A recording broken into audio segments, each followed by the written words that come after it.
ચોકમાં પ્રતિમાઓ મુકાવો ને તો એના ઉપર કબૂતરો બેસે. અહીંયા બનાવેલી પ્રતિમા તો અખંડ રહે, સવાલ જ નથી. એમણે એવું કીધું ને કે આ પૃથ્વી પરથી તમે જાઓ તો તમારા કર્મો તમારી સાથે આવે, તમારો આત્મા તમારી સામે આવે. તો આત્મામાં સુંદર વસ્તુઓ રાખો, સુંદર સ્મૃતિઓ રાખો, વિચારો રાખો, વાતો રાખો. અને હવે તો તમે માની જ લેજો કે આપણી રિટર્ન ટિકિટ નજીક જ છે. વેઇટિંગ લિસ્ટમાં આપણે બધા છીએ, અહીંયા બેઠા છીએ. ક્યારે વારો આવે એની જ રાહ જોવાની છે. તો બેસ્ટ જેવું જીવો, જ્યારે જીવો ત્યારે એવું જીવો કે જતી વખતે તમારા ગયાનો અફસોસ કોકને હોય, યાર આ માણસ વયો ગયો. અમુક માણસો તો એવા હોય ને કે આપણને એવું ન પૂછવું હોય એને કે કેમ છો, આપણને એમ થાય હું કામ છો હજી. જેને સમજાણું એને હસી લીધું છે. ઘણા બધા લોકો એવા હોય, તમારી સામે મળે તો તમને એમ થાય કે એ તમારી સામે એવી રીતે જુએ કે એઝ ઇફ આપણે હમણાં એને એમ કહેશું કે અમારી લોન ભરી દો. કોઈને પાસે ઉછીના માગવા ન થાય. સાહેબ, આપણે હસવાનું ભૂલી ગયા છીએ. આખી માનવ સભ્યતા, કેટલા બધા પ્રાણીઓ છે સાહેબ, હસવાનું ઉપરવાળાએ માત્ર માણસને આપ્યું છે. અને માણસ એક જ એડિયા પીધેલ મોઢાની જેમ ફરતો હોય છે. કોઈક માણસ તમને સામો મળે, તમે સ્માઇલ કરો ને એરપોર્ટ પર, ટ્રેન પર, તો નરેશભાઈ આપણને પૂછે કે આપણે પેલા ઓળખીએ છીએ એકબીજાને. એટલે એનો સાદો અર્થ એવો કરે, ઓળખતા હોય તો જ હસાય, બાકી હસવાનું નહીં. ત્યારે હું એમ જ કહું, માણસની સામે હસે નહીં તો શું કહે, શું કરવાનું હોય? બે પ્રાણીઓ ભેગા થાય તે વળકે ચડે, બે કૂતરા ભેગા થાય કઈ હસવાનું ન હોય, હે ને? બે માણસ એકબીજાની સામે સ્માઇલ કરે. સાહેબ, ખુલીને હસવાનું તો શીખો. હવે થોડાક જ વર્ષો છે અને આપણા ફોટાઓ આપણા ઘરનાઓ આપણા ગયા પછી રાખે કે ન રાખે, આપણા ગયા પછી આપણું તર્પણ કરે કે ન કરે, આપણે જ બધું કરીને જવાનું. આપણે જ એમના હૃદયમાં એવી છબી કરાવીને જવાની કે એ હૃદયમાંથી એ છબી નોખતા એને જ બહુ વાર લાગવી જોઈએ. અને એ છે તમારા વ્યવહાર થકી. સાહેબ, વૃદ્ધત્વ એટલે તો આશીર્વાદનો ખજાનો. તમે જો તુલસીભાઈ હાથ જોડી અને માથું નમાવીને તમારી પાસે ભિક્ષા માંગતા એમ આશીર્વાદ માંગ્યા છે.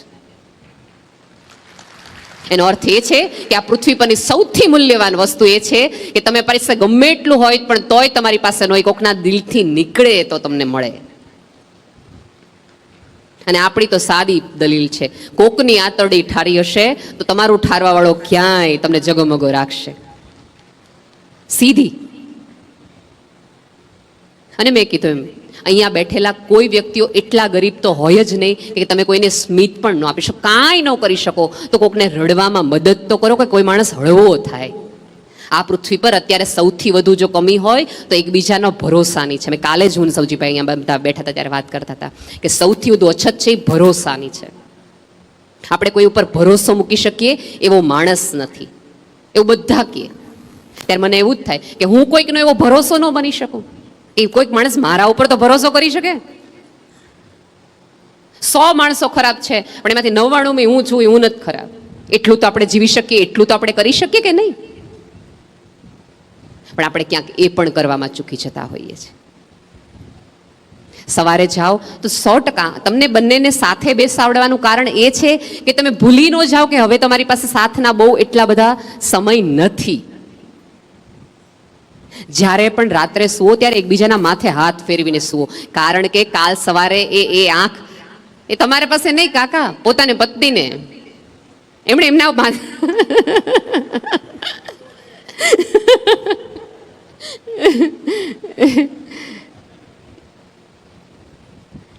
કારણ કે જ્યારે તમારી પાસે તમારું પોતાનું કોઈ હાથ ફેરવવા વાળું નહીં હોય ને તે દિવસે ઉઠવાની મજા નહીં આવે. રાત્રે તમે અડધી રાત્રે સહેજ 2 વાર પડખા ફળો અને એક અવાજ આવે કે નથી ઊંઘ આવતી, તે દી મુંઝારો. પછી આખી રાત પડખા ફરો ને એકાદ અવાજને ગોતો હોય, જે અવાજ તમને ત્યારે કર્કશ લાગતો હોય એ કર્કશ અવાજને તમે ગોતો કે એકાદ વ્યક્તિ એમ પૂછે કે યાર ઊંઘ નથી આવતી. સુવાની મજા આખી વહી જશે. સાચે કહું છું, બહુ જ ઓછા જ સૂર્યાસ્ત જોવાની કળા આ જ ઘટના છે કે આ સૌંદર્ય માણી લ્યો. કેમ કે ઉપરવાળાએ એ જ આપણને આમ જોવો તો પ્રકૃતિએ આજુબાજુ જ લેસન મૂક્યા છે કે જેટલું વંદન તમે આને કરો છો એટલી સુંદરતાથી આને પ્રગાઢતાથી જુઓ. આખું આકાશ રંગીન હોય, એનો અર્થ એમ છે કે હું જતા તરફ હોય ત્યારે મારે મારું આજુબાજુનું બધું રંગીન કરીને જવાનું છે. અને અહીંયા બેઠેલા ભાઈઓને બે હાથ જોડીને એક વિનંતી છે કે તમે જ્યાં જે પણ મૂકી કરીને આવ્યા હોય એ બધું પત્નીને કહીને જાઓ. તારે હું જાણીને કામ છે, તને ન ખબર પડી બધામાં. એવું કહેવાને બદલે પાસે બેસાડીને કહો કે આટલું આટલું અહીંયા છે, આટલું આટલું દીધું છે, આટલું આટલું અહીંયા મૂક્યું છે, અને આની પાસેથી આટલું લેવાનું છે. કોરોના વખતે પૂછો સૌજીભાઈને, કેટલાય પતિઓનું કેટલાય બેંક એકાઉન્ટ એવા ફ્રીઝ થઈ ગયેલા છે, ખબર જ નથી. અને આપણી પત્ની હોય એને આપણા સિક્રેટ કહેવામાં વાંધો શું છે?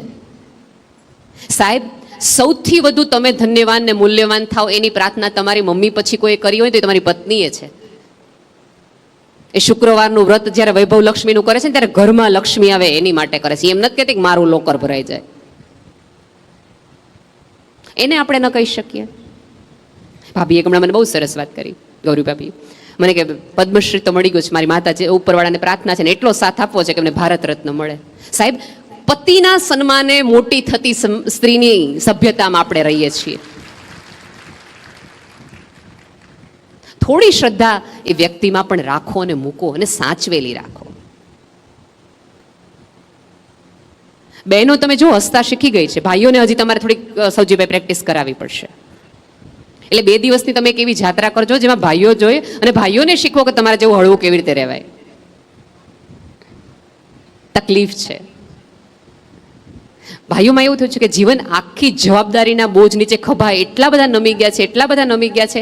કાલ જોતો તું દાંડિયા રસ લેતી વખતે બિચારા સ્માઇલ નહોતા કરી શકતા હતા. ખરેખર ઈચ્છા બહુ થતી હતી ગળવા થઈ જઈએ, ખુલ્લું મૂકી દઈએ, જતું કરી દઈએ. પણ ઓલું નાનપણથી જવાબદારીનો બોજ ખભા ઉપર એટલો બધો મોટો થઈ ગયો છે. કારણ કે પુરુષનું હૃદય એવું છે, કારણ કે શેરિંગ એને શીખ્યું નથી, કોઈને કંઈ કહેવાનું નથી. આપણે એવું માનીએ છીએ કે મૂછુંને વળ દઈને પાઘડી એવા રાખીએ એટલે પછી કંઈ કરવાનું હોય જ નહીં, કોઈને કહેવાનું જ ન હોય, ઢીલા તો પડવાનું જ ન હોય. ના, આ પૃથ્વી પર જે લોકો હળવા નિરાતવાળા સરળ રહ્યા છે ને એ જ ટકી ગયા છે. તમે જો ભયાનક વાવાઝોડું આવે ને તો કોઈ વૃક્ષને તમે ઉખડતા જોશો, દેવદારનું વૃક્ષ ઉખડી જાય, પણ કોઈ ઘાસનું પણ ઉખડી ગયું તમને નહીં હોય. ઘાસ એની જગ્યાએ જ હોય. એ પવનની સાથે ફરે, આમથી આમ ફરે, અને પાછું પવન જાય એટલે પોતાની દિશા પોતાની જગ્યાએ ઊભું રહી જાય. જેટલા અકળ બનશો તો પ્રકૃતિએ તમને ઉખાડીને ફેંકી દેશે. જેટલા સરળ અને નમ્ર બનશો તો પ્રકૃતિ તમને સપોર્ટ કરશે ઉગવા માટે, ઉકારવા માટે. બહુ ઓછા વર્ષો છે. આજુબાજુના લોકોને પ્રેમ કરતા થાવ, આજુબાજુના લોકોને સમજતા થાવ. સાચામાં અત્યારે ફેસબુક એટલા માટે જ વધુ ચાલે છે કે ત્યાં કોકને સાંભળે છે. દાદા દાદી આવા ઘરનું તમે એક ફેસબુકનું માધ્યમ બનો કે તમારું સંતાન તમને કહી શકે. પણ આપણે બધા શું કરી થઈ જજમેન્ટ તરત જ આપી દઈએ છીએ. અત્યારની પેઢીને કંઈ ખબર જ નથી પડતી, અમને કંઈ સમજ જ નથી પડતી. સાહેબ, વૃદ્ધત્વ એટલે તો રીલે દોડ કે તમારી જવાબદારી, તમારી સંપત્તિ, તમારી વાડી, તમારી સામાજિક નિસ્બત એકબીજાને પાસ ઓન કરો. કેમ ના આખું ધોળકિયા ફરીવાર આવે છે ત્યારે એની પછીની પેઢીને સાથે લાવે છે. કારણ કે અનકોન્શિયસ માઇન્ડમાં આ દ્રશ્યો જો ઝીલાણા હશે ને તો આવતા દિવસમાં એ પરંપરાની આગળ લઈ જઈશે. આપણે શું કરીએ, તમને બધાને ન ખબર પડે, તમે બધા નાના છો એટલે સંતાનને તમે 90% કિસ્સામાં એવું કહો કે તને ખબર ન પડે કે તું નાનો છો, અને બાકીના કિસ્સામાં એમ કહો તો આવડો મોટો ઢાંઢો થયો તોય તને ખબર નથી પડતી. એટલે એ લોકો બિચારા કન્ફ્યુઝ થઈ જાય, પપ્પા કેવા હું માગે. એને આ બધા જ કન્ફ્યુઝનમાંથી બહાર લાવો. ખુલ્લા હૃદયે જીવવાનું શરૂ કરો. અને આજે સ્નાન કરો ત્યારે તમારી અંદર રહેલી તમામ પ્રકારની ગાંઠોને આમ જવા દો. બહુ થયું, બહુ જ એટલે બહુ થયું. ક્યાં સુધી આ બધા ઇમોશન, લાગણીઓના કેટલા બધા પ્રવાહોને, રાગને, દ્વેષના પોટલાઓ માથે લઈને ફરવા, એને જતા કરવા જોઈએ. અને આપણે બીજો એવો વિચાર આવતો કે આ ઉંમરે હવે અમારે નવું શું કરવું. કારણ કે તમને એમ થાય બેન તમે કામ કરવાનું કીધું, નવું શું કામ કરું. તો એ માટે જ એક છેલ્લી કથા કહીને મારી વાત પૂરી કરું.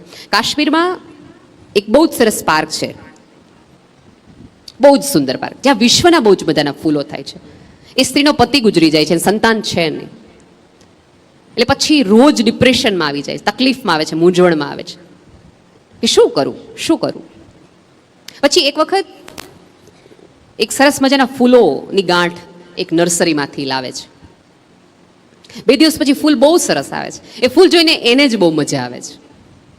પછી એક 48 વર્ષની સ્ત્રીએ ડિયોડેલ્ફિયા નામની એ ગાંઠ એવી વાવી કે સાહેબ અત્યારે વિશ્વના દરેક પ્રવાસીઓ જ્યારે કાશ્મીર જાય છે ત્યારે બાગ જોવા જાય છે. એક જ સ્ત્રીએ પોતાના જીવનમાં 5 લાખથી વધુ આખા ફૂલોની વાડી ઊભી કરી. અને એ મળે ને ત્યારે બધાને એવું કહે છે કે અમારા સંતાનો છે. અને કેવા કે એને જોઈને લોકોના આનંદમાં હાશકારો થાય, એના રંગો જોઈને લોકોને આનંદ આવે. એકાદ વૃક્ષ વાવો, એક વિચાર સાથે નિસ્બત રાખો. કેટલા સરસ આપણે ત્યાં વેદો છે, એનો અભ્યાસ કરો. સારો માણસ બનવાના છેલ્લા દિવસો છે, ચૂકી ન જતા. ટ્રેન જેમણે કીધું ને ચૂક્યા છે પછી એમને ક્યારેય મળી નથી. આ છેલ્લી વિસલ છે. જ્યારે અને હું તો બહુ જ પ્રેમથી કહેતી હોઉં છું કે પહેલો ધોળો વાળ આવે ને ત્યારે તમને સિગ્નલ ઉપર વાળો આવે કે હવે યુટર્ન. આમ તમે જુઓ ને તો 2 તાળા આવે, ખબર છે સૌજી કાકા? 42-40 વર્ષે તમને 2 તાળા આવે. એટલે તમને નજીકનું જોવા માટેના એ 2 તાળા હોય. ત્યારે હું બધાને કહું કે ઈશ્વર તમને એમ કહે છે કે બહુ દૂર જોયું, યુટર્ન છે હવે નજીકનું જોઈ લે. એ ચશ્મા નહીં, દ્રષ્ટિ બદલાવાની વાત છે.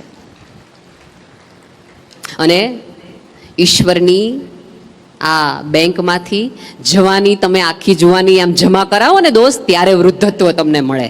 એ સાહેબી કહેવાય. મારા કાળા વાળ, આપણા કુંડાળા, ચામડીની એકદમ કડકતા, આપણો કડક સ્વભાવ, આપણું વલણ બધું જમા કરાયું ને ત્યારે ઈશ્વર એમ કીધું હવે તો આજથી વડલો, તારા છાયા નીચે પેઢી ઊભી થશે.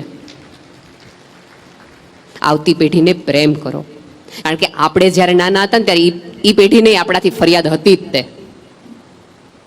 બધાએ કાંઈ વાહ થાબડવાવાળા ન હોય, મળ્યાય ન હોય. ક્યારેક સૌજી કાકાને પૂછજો કે અહીંયા પહેતા ત્યારે બધા એમ કીધું કે આગે બઢો હમ તમારે સાથે, એવા તો હતા જ નહીં. અને આ જગતમાં સૌથી વધુ મજા આવે એવી વાત એ છે કે જગતે તમને કીધું હોય ને કે આ તારાથી નહીં થાય, એ કરી અને સામે હાથ જોડીને જવામાં છે, કોલર ઊંચા કરીને થઈ ગયું ને, અને મારાથી જ. તમારી આજુબાજુ પ્રેમ વાવો, ઉગાડો અને એના નેજા હેઠળ જીવી બતાવો. એટલી જ આ સૂર્યાસ્તની કળા છે. આપ સૌને મારા વંદન. Thank you.